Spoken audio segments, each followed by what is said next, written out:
story.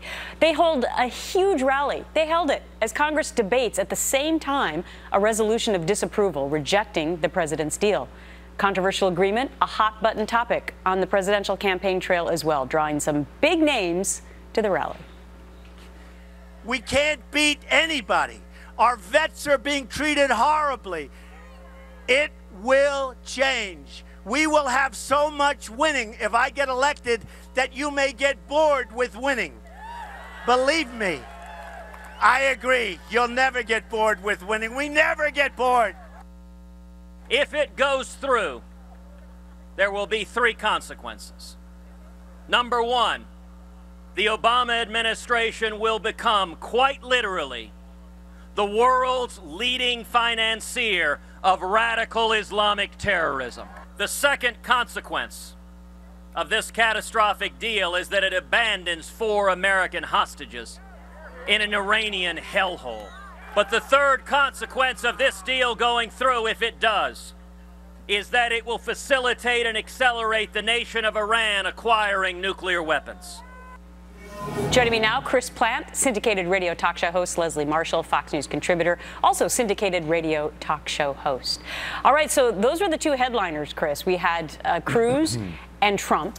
They actually stuck to kind of a time limit and didn't speak that long. But what do you make of it? Because does it make any difference? Well, that's a good question. I guess we're going to have to wait and see. It looks to me like this thing has, effectively been given the bum's rush, as we used to say, and it's going to go through. It's bad for everyone except for Iran. Those are only a couple of the highlights there. The Ayatollah Khamenei this morning came out and said that Israel, the state of Israel, will not exist in 25 years, which is the theoretical end of the rainbow on this deal and the timeline. Right. And he's making it quite clear that he plans on proceeding, and before the time is up, that Israel will cease to exist. He's promising attacks, and he's promising, presumably nuclear attacks as well. That's kind of a big deal. All right, so Leslie, it looks like it's going to pass, in the Senate for sure. There is a bit of a hang-up going on in the House this afternoon. But 41 senators have said that they are going to agree to this. So is this all about President Obama's legacy? I hope it's not about President Obama's legacy. I think something that we Americans forget is that this is not an American deal. This is the United States being part of an international community deal, and those international partners are our key allies throughout the world. And Israel is one of our key allies. I said it before, I'll say it again. It's very simple.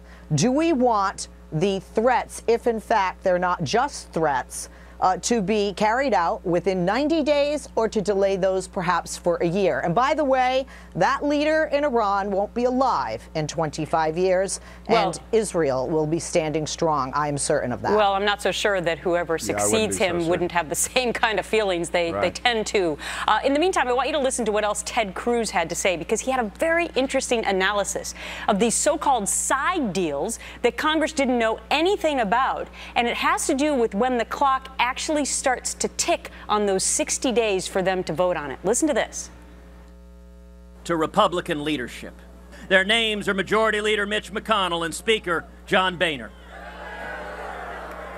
Under the terms of the Corker-Cardin review legislation, the clock does not begin ticking until the president hands over the entire deal, and he has not handed over the side agreements.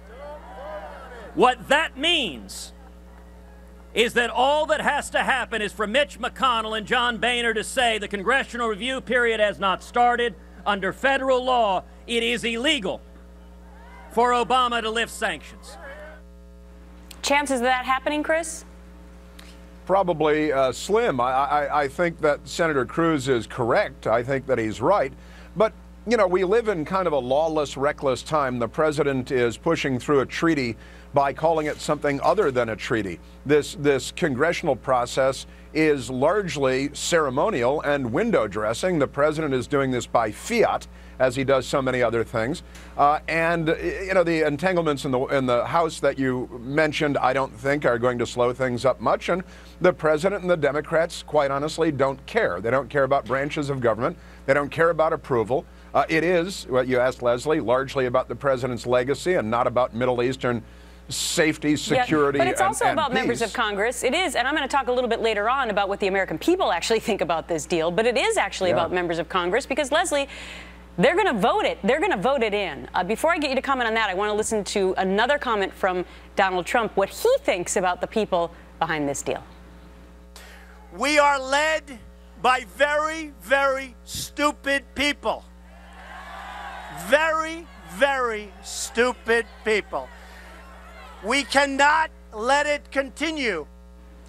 So he says that he would arrange to negotiate a totally different kind of a deal with Iran, not necessarily scrap it, but that he's a negotiator and he would know how to do that. But back to his attacks about the stupid people. Is he right or wrong, Leslie? That's a very subjective question, right?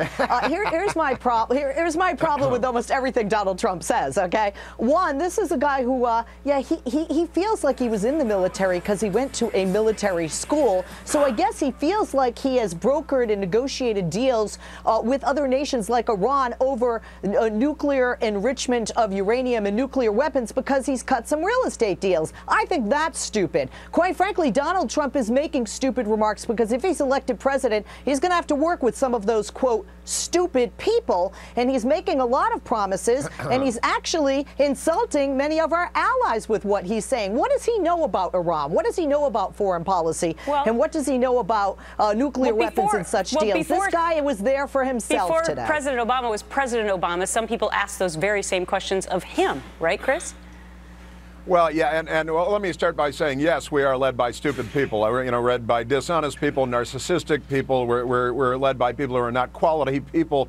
We're in trouble. Donald Trump has negotiated plenty of arrangements with foreign governments and properties and having to do with lots of things. Now, it's not the same as foreign policy, I will grant you. Whether he's going to come in and renegotiate this deal, there are lots of hurdles before we get there.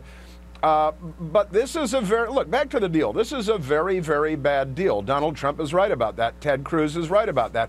The American people, I think you're going to talk about it. The polls are very much against this deal because, even through the filter of the pro-Obama media, the American people recognize this as a terrible deal. And as for working with people on Capitol Hill, Leslie, Barack Obama hasn't worked with anybody on Capitol Hill for 6.5 years. I don't know why Donald Trump would have to start working with people on Capitol Hill. Okay, got to wrap it there, but thank you so much for that in-depth analysis. Chris and Leslie, thanks much.